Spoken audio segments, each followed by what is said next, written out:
عزتمندو د رمضان متعلق دی ورځو سره یو دوه درې مسلې تعلق لري چې دا د روژې میاشت سره هم تعلق لري، دی ورځو سره هم تعلق لري. په دې باندې ځان خبرول پکار دي.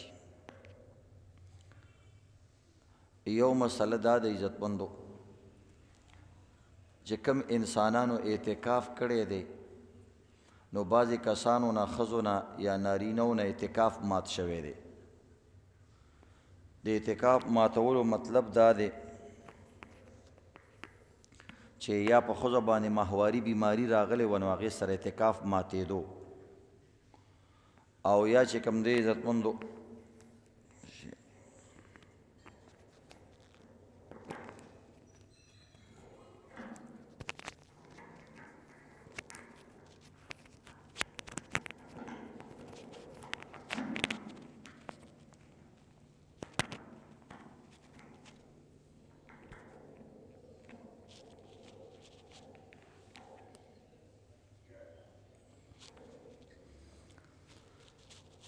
نو بعضې کسانو نه اعتکاف مات شوی دی. اوس به څه کوي؟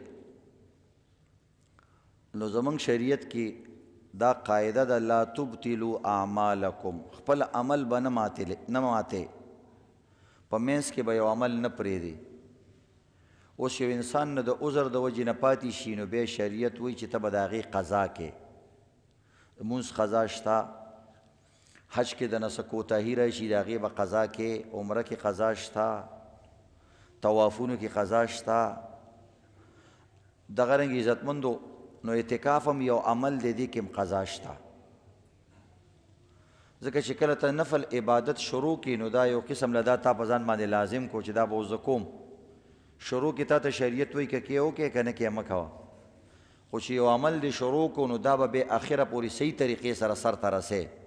اب لاره کې نه پرېږدي. او که لاره کې د نه پاتې شو نو د هغې کوتاهي به بیا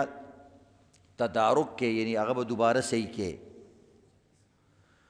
نو د دې وجې نه عزتمندو چا نه چې اعتکاف مات شوي، بعض عالمان وایي چې 10 ورځې اعتکاف به کوي او 10 به ورسره روجې هم نیسي، او بعض عالمان وایي چې نه دا کمې ورځې اعتکاف یې چې کړی دا خو یادا شو، په منځ کې چې په کومه ورځ په اعتکاف مات شوی دی د هغې ورځې اعتکاف به قضا وکړي،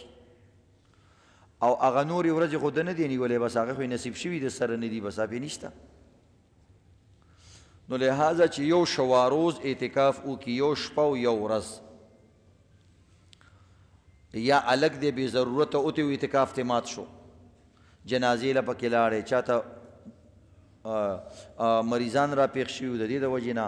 که جایز وجې نه مات کړي او که ناجایز وجې نه، خو اعتکاف یې مات کړی دی. نو اوس دله پکاري چې یو ورځ د ماښام مونځ نه مخکې کښېني، اذان نه مخکې، او سبا ورځه پورې سبا روژه مو نیسي، ښځې په خپل کور هغه ځای کې کښېني چې کوم ځای کې اعتکاف کې به کښېناستې، او سړي چې کوم دی هغه جومات کې چې کوم جومات کې دوی کښېناسته هلته به کښېني، او یو روژه به مو سره ونیسي، او سبا چې کله د ماښام اذان وشي او مونځ وکړي بس بیا کور ته دې راځي.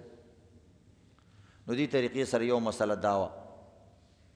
دویمه مسله دا د عزتمندو د اختر سره متعلق بعضې کسانو نه سرسایه پاتې شوې ده. نو سرسایه عزتمندو یو اهم عمل دی، دا د دې اختر خاص خصوصي عملو، خو سرسایه بیا هم واجب ده، معاف کیږي نه. کم کسان چې مالدارانو په چا باندې سرسایه واجب ده خو بس هېره شوې وته چې هر څه شوي دي، نو یو به توبه استغفار کوي، دویم دا دی عزتمندو اوس به سرسایه ورکوي، او د سرسایې ثواب هم ورته اوس نه میلاویږي، ځکه چې دا یو وړوکی شان عملو، او پوره روژه تا ته پرته وه، او بیا د اختر ورځ هم درته پرته وه، ستا خپل جامو کپړو هر څه ته خیال و، خپلو بچو ته دې خیال و، د اختر خوشحالو ته دې خیال و، خو د غریب یو 300 روپو ته دې خیال نه و. زه وایي الله خفه کېږي په غریبانانو باندې، هر سړی په خپل غریب زوی خفه کېږي، که تا نه بېل شوی مي خو چې یو سړی څوک غریب زوی سره دی وکړي وایي ګوره زما د غریب زوی ته نظر ونه کو، نو الله هم پرې خفه کېږي. نو دویمه مسله دا د عزتمندو، او دغه رنګې درېیمه مسله یو بله د هغه دې ورځو سره او دې پوره میاشت سره تعلق لري، هغه دا ده چې ډیرو حدیثونو کې راغلي دي چې کوم انسان د دې شوال میاشت کې د دې اختر میاشت کې 6 روزي ونیسي او دوسه د روزي میاشت هم نیولي نو دته الله رب العزت پورا کال اجر ثواب ورکوي کان کصیام الدهر دا د شي لکه پورا عمر روزه ونیوله پورا عمر هغه انسان د پاره چې هغه هر کال 6 روزي نیسي او هر کال د اختر روزي نیسي نو به دا داسې شو الله یو په لسه باندې ورکوي نو دا 10 شو هغه 10 شو نو دی له چې کوم دی لس کې ضرب ورکړي نو د دې نه دغه 380 او دغه حساب کتاب تی جوړېږي نو دا داسې دی لکه پوره کال چې ته روژه یې بعضې کسان وایي دا حدیث ضعیف دی عزتمندو دا د مولیانو خبري مولیانو وایي دا حدیث ضعیف دی د دې دا حیثیت دی د دې دا حیثیت دی عوامو له عزتمندو د عمل لپاره ضعیف حدیث باندې عمل جایز وي حدیث اصل کې ضعیف نه وي دا یاد لرئ ځکه چې ته دا حدیث ضعیف دی عوامو اصطلاح کې محدثین خو ویلی شي نو دی عوامو ته کله ناکله شي دا حدیث ضعیف دی ولکه کمزوری حدیث دی دا یاد لرئ حدیث چېرته د پیغمبر خبره نشي کمزوري کېدی دا منځ کې چې کومو خلکو دا خبره راوړې وي په هغې کې یو سړي کله دماغ کمزوري یا هغه سړی مخکې نبي اسلام سره میلاو شوی وروسته یو بل صحابي ورسره میلاو شوي هغه یا موږ ته وروسته دا خبره کړې وه نو بیا موږ ویل که دغه خبره کمزورې ده د ضعیف مطلب لکه کمزورې دا خبره ډېره ښه ده نور په نفلي روژه کې د چا هم اختلاف نشته چې نفلي روژه نشته نفلي روژه داسې نفلي مونځ شو نفلي روژه شوه نفلي عزتمندو طواف شو نفلي عمره شوه نفلي حج شو په دې کې د یو مذهب هم اختلاف نشته نو دا هسې ځان له بانې کتلي چې دا دی دا دی ښځه دغه 6 ونیسه هسې یو 2-3 روژې ونیسه هسې خو نیولی شي که نه بیا نبي علیه السلام به د میاشت دې منځ ته چې را ورسېدو دا صحیح حدیث کې راغلي چې نبي علیه السلام به د میاشت منځ کې روژې نیولي زه دی باندې عمل وکړه تکړه شه دا نور پرېږده ځه اوس چې کوم سړی دا نیسي که هغې ونه نیولې خیر دی خو چې نه هغه نیسي او نه دا نیسي نو پته لګي به بیا دا ضعیفې خبرې دي نو مطلب دا دی دا ضعیف نه دی اصل کې دا سړی په خپله ضعیف دی ضعیف معنی کمزوری یعنی وسې نه کېږي چې روژې ونیسي نور داسې بانئ نبی علیہ السلام به ایام بیز روژې نیولې ایام بیز ویل کېږي سپینې ورځې سپینې یعنی هغه د 14مې سپوږمۍ چې په کومو ورځو کې راخېږي دا روژې به نبي اسلام نیولې چې کله سپوږمۍ د 14 شي 14 شي د 15 شي یا د 14 او د 15 او د 14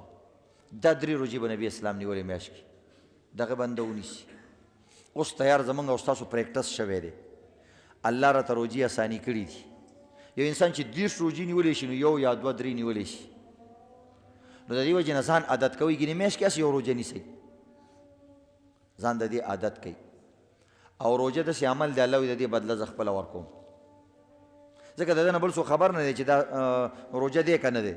اوس موږ کې به د ډېرو کسانو روژه هېڅ پته نه لګي مونځ پته لګېږي لکه دا مونځ له راغلی دا مونځ له راغلی دی حج له چې ځي روره سیرې واچوي فلانې واچوي سړي پته لګي وایي لکه عمرې له روان دی فلانې روان دی واده وروره چې کوم واده موټر کې ناست دی خو د دې دغه پته نه لګېږي د روژې چې څوک ورته تا ته چا ویلي نه چې روژه مې ده نو دا خصوصي د الله سره د تعلق یو لویه ذریعه ده او دې سره د انسان بدن کې هم ډېره اصلاح راځي دا د ډاکټرانو اتفاقي مسله ده چې د ټولو نه مفید علاج او د ټولو نه ښه علاج کم خوراک دی زموږ یو عالم دی امریکا کې اوسېږي ډاکټر فضل الله صاحب نو د هغه ماشاءالله عمر ډېر زیات دی خو هغه ډېر نوجوان چاق و چوبند او علم و عمل هر څه اعتبار سره ډېر قوي نو ایمان اکثر د مولیان تپوس کوي چې ته څه خورې چې لکه دومره صحت دې ښه دی وایي زه ورته یم چې زه څه نه خورم نو ځکه مې صحت ښه دی تاسو ډېر مال پاس کوئ هر یو شی کوتره کوئ نو هغه چې هر یو شی پاس کې نو مشین خرابېږي د دې مشین له د انساني دین الله دماغ ورکړي چې ته په ډېر مال کټ کې تاسو ګورئ کوم مشین چې ته تیز چلې هغه خرابېږي ګډوډېږي او کوم چې په تسلۍ سره چلې هغه صفایي سره مالو باسي اوس دې روژه کې د دغه والا درزیانو والا چاله پرتوک سورې پرېښی دی او چاله یو ځای سورې چاله بټنه ګډه وډه لګولې ده چاله یو څه کړي چاله بل څه کړي دي ځکه دوی کې دوی فاسټ کار کوي تیز کار کوي نو تیز کار کې دا کېږي او بهرحال دا درې څلور مسلې عزتمندو دا د دې اختر سره د دې روژې سره پاتې شوې مسلې وي.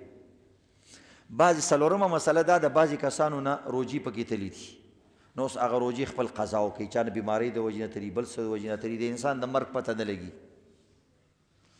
نو عزتمندو چې چا نه روجي پاتې دي هغه خپل قضا شروع کړي. اوس تیار ټریننګ شوی دی څه نه څه انسان عادت دي. که یو انسان نشي کولی نو بله طریقه هم شته، یو سی روزې له لاړ شه. بعضې کس اعتکاف نشي کولی قضا، بعضې کس روژه نشي نیولی، نو اکثر سی روزې له چې لاړ شي د تبلیغ والا هلته هم پکې روجې نیسي. نو تا ته یو آسان لاره معلومه شوه، سی روزې له لاړ شه، که اعتکاف وي بس هغه ته موږ به بار ګشت له مه وباسه، زه به هم د جومات کې دننه ناست یم، خپل ذکر فکر به کومه. او دغه رنګې چې کوم دی خو به د غرمې روټۍ ته به لږ ځان ټینګې، چې نور ملګري الوا روټۍ فلانې خوري به ته به ورته لږ ځان ټینګې، په نفلو ودرېږه یا سیټ ته کېږه. پوه شوې که نه. نور دا دی یو هلک یو ویډیو کړی ده، نو دې شکل یې داسې جوړ کړی، موږ ډېر زیات غریبانان یو. چېرته څنګه غریبانان یې؟ وایي د 10 ورځو نه مې د غرمې روټۍ نه ده خوړلې. بس 10 ورځې خو بل پې ډېر خفه شو، بس هغه پیسې ورکړې، ویل یار دا خو تا ډېره 10 ورځې دې نه ده خوړلې. ویل نه هلکه 10 ورځې روژه وه که نه، د غرمې روټۍ پکې نه وه، خو بس هغه سوچ نه کوو. بهرحال دا د یو دوه درې مسلې وې دا مې درته بیان کړې.